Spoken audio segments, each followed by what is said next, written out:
Nyinyi watu akili ndio mmekosa.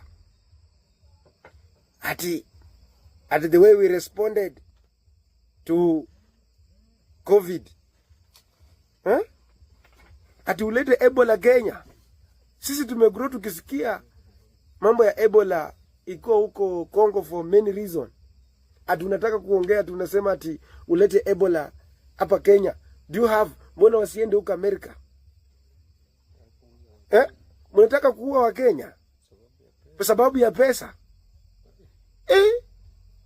Kwani hata uweze hurumia hata kama bei ya mafuta tu kudhibiti bei ya mafuta amwezi, mmeshindwa.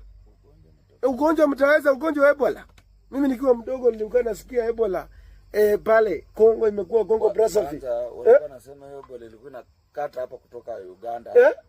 Hata hapa Uganda wanafunga hapa. Kwani what is the problem with these people?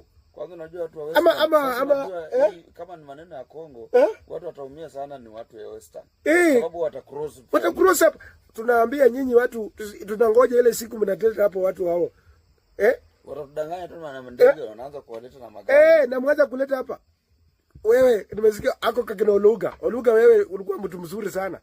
Umeharibika kichwa pia wewe. Ndio expert. Ati wewe ndio expert. Takataka wewe. Kwenda huko. Ati as responsible. Una responsible nani wewe na kuuliza? Kwa mafuta expert takataka. Wameshindwa. Tena mnaenda kutuletea ati Ebola hapa Kenya.